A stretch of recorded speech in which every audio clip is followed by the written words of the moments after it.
Hi, welcome back. What do I have here? I have all the ingredients for a chicken biryani for two. This is a specific request made by a friend. So here is a ladle of oil along with the other ingredients. This is a small ladle, so that's about 4 tablespoons. In it, the floating fat, what you see is ghee. So I have about 1 spoon ghee. 1.5 actually, 1.5 spoons of ghee and about 3 tablespoons of oil.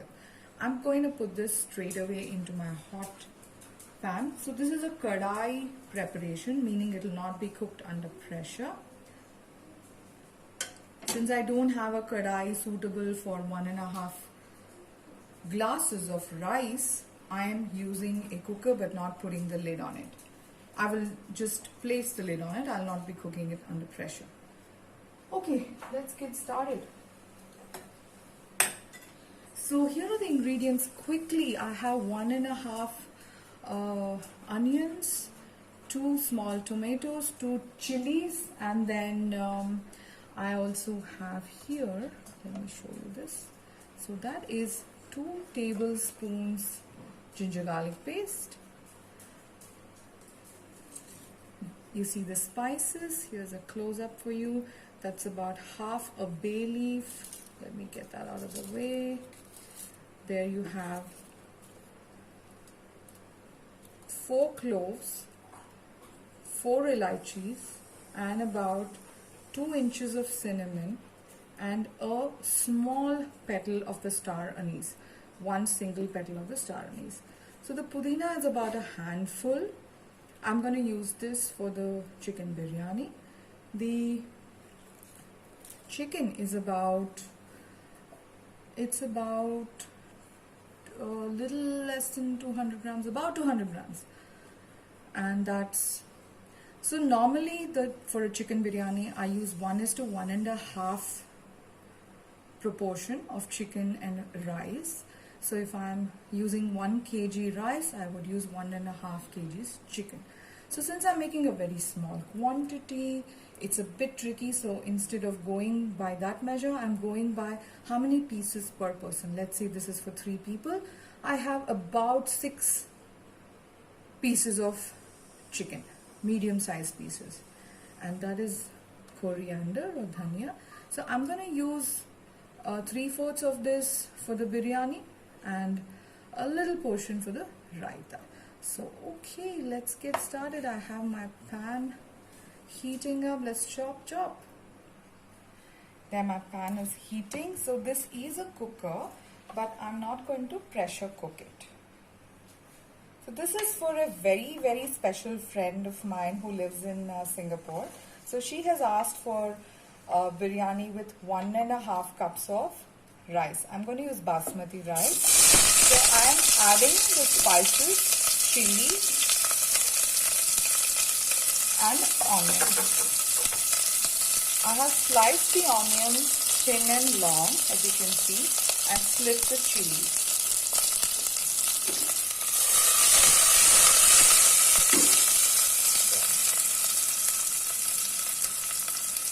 Okay, I'm also, once the onions are done, I'm going to add the pudina and the ginger garlic paste.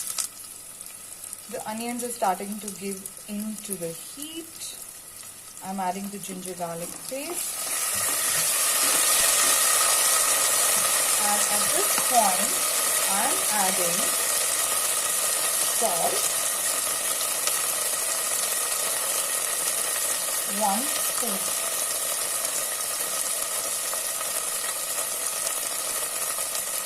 And 1 3/4 spoon. So that's 1 3/4 spoon salt. You will see those text instructions as well. Adding too much of onions can make the biryani soggy. Here goes the pudina. Beautiful green color. So while the onions are frying, let me show you what I'm going to do with the rice. So I have This is a standard measure tumbler or glass. It's a 1 cup measure. So I'm taking 1.5 of this measure. There's a bit extra, about a couple of teaspoons, that's okay. And another half. So I'll adjust it there. I've reduced those 2 teaspoons which fell. There. Half. So that's 1.5 cups of basmati rice. Now I'm going to wash and soak this. So the standard procedure I follow is wash the rice when I start working on the chicken. There, I have washed the rice. The color of the rice is such because it's aged beautifully. It's pretty old rice. Basmati rice, which is old, is more grainy, doesn't get mushy, squishy. It doesn't get soggy basically when you cook it. Okay, the rice is going to sit in a pool of water for now. I'm going to put the chicken into my onions. There you can see the onions have caramelized well. I'm sorry, since I'm only a home cook, the lighting is a bit tricky in this vessel because it's so high and deep. I tried the hob light, but it's not looking great. So this is a normal light. You can see the onions have started to caramelize, but they're not burnt. I'm going to add chicken at this point. I usually cook. So the chicken will fry in this for a bit. I'm going to wait for all the water to seep out from inside the chicken pieces.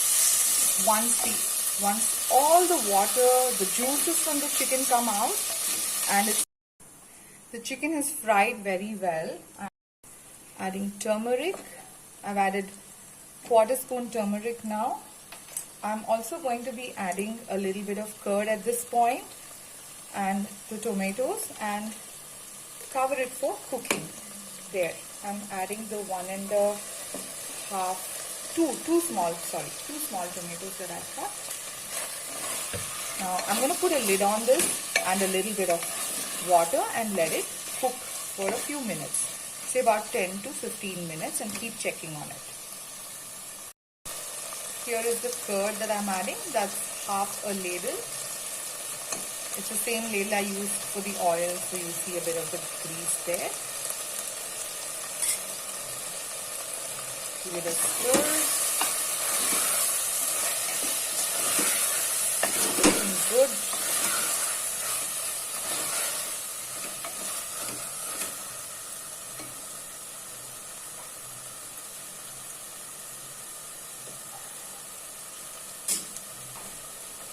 I'm adding half a tumbler water, half a cup. Mind you, I'm not talking about a tea cup. A standard tea cup is about 120 ml or something like that. Okay, the lid goes on and it's going to cook for some time. So while the chicken was cooking, I got started on the raita. So I have chopped half a tomato,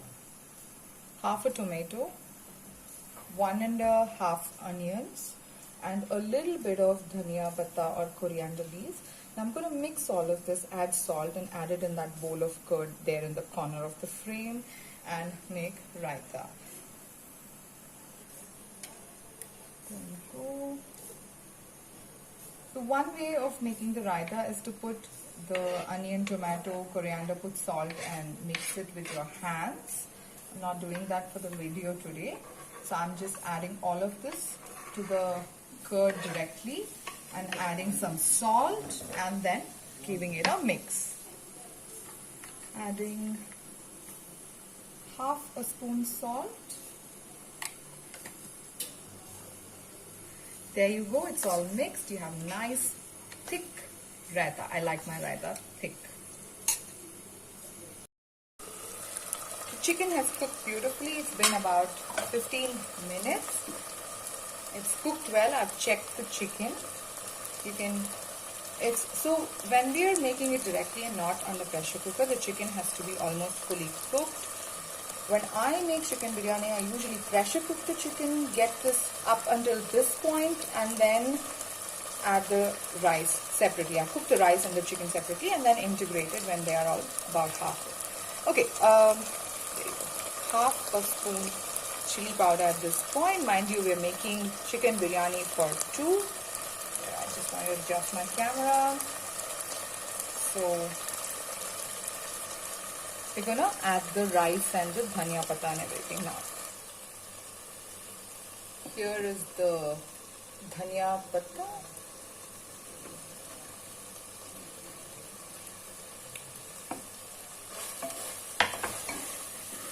Just love the burst of color the green spices, green ingredients give. Sometimes I mix up my words. That's normal if you keep watching my videos. Okay, the rice is wonderfully soaked. Have a look. Have a look.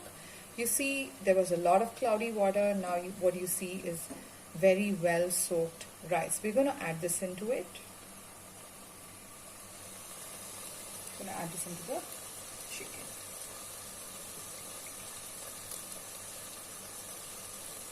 So there are two ways to do this. You add the rice and the water together. That's one way.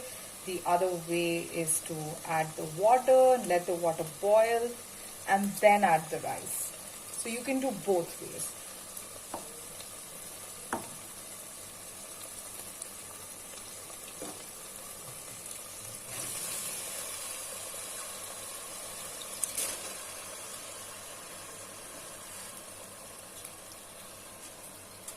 I'm going to add the rice and the water. People have all kinds of rituals around biryani. Each household has a ritual. So my ritual is usually to add the water, let it boil, because I'm cooking it separately, cooking the rice and the chicken separately, up to a midpoint where they both meet. So I've added 3 glasses of water, which is double. Mind you, there's also moisture in the masala. But since we are not cooking this under pressure, I'm going to be just putting the lid on it. I have added double the water because most of this water evaporates. Whenever I have added 1:1 to 1:1 proportion, my biryani usually turns out a bit dry, especially after it cools. Okay, we're almost there. I'm going to put a lid on that. It's been about 5 minutes and the rice is already cooking beautifully. At this point, it's okay to stir. I'm stirring it because the grains are intact. So once it's cooked, I will not use this thick ladle. I will switch to a really thin ladle because this can, break the grains. Okay, 5 minutes up, another 10 minutes to go, and then it goes on my tawa dum. Hello biryani, how are you doing? Oh my god, that's 10 minutes, and in 10 minutes that is almost cooked. Let's check the grain. Be careful, I'm putting my hand because I'm used to this heat. It's halfway there. See if you smash it. It smashes, but then it's not fully cooked. It needs to go on dum at this point, my traditional dum. Now before we do that, let's give it a stir. So you can take whatever suits you. I'm taking this because it's fairly thinner than my wooden spatula. I'm going around my kadai and giving it a stir. I'm going round and under and over.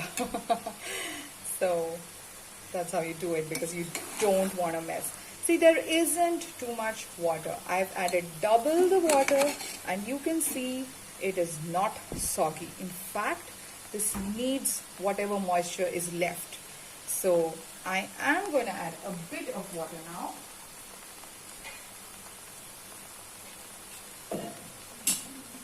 Just a tiny bit, because I don't want all the moisture to go away while I'm talking. So I've added half a glass of water at this point. I will not mix it. Now for the tawa dum, here is a pan I'm putting. So I put a pan here.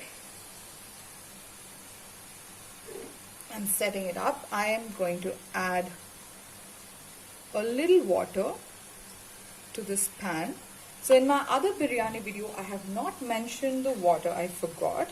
So when I put put a biryani pot for tawa dum, I keep the tawa, add a little bit of water, and I place my kadai, cooker, pan, whatever with my biryani. So on goes the lid, and 10 minutes from this point, biryani is ready. Welcome back. The biryani is done. Can you see the difference in the grain? I don't know if you can. It looks a little more puffier than 10 minutes ago, before the dum. My biryani is ready and ready to plate. Look at the tawa. It's dry. Now take care of your tawa after you use it for dum. Please apply a lot of oil and leave it before you make something else with it. I just want to scrape the bottom and see if there's anything is burnt. No, that's the bottom. That's from the bottom. So that's something I insist on, is to try not to burn anything. I mean, burning is not okay. Let's plate this up. I forgot to mention that I've been cooking this in medium heat all along, and while it was on dum, it was on low heat.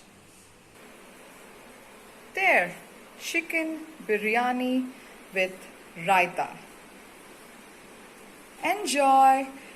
Let me know how it turns out. Like, subscribe to my channel, and leave in the comments how it turned out. If there were any bloopers, let me know. Thank you for watching.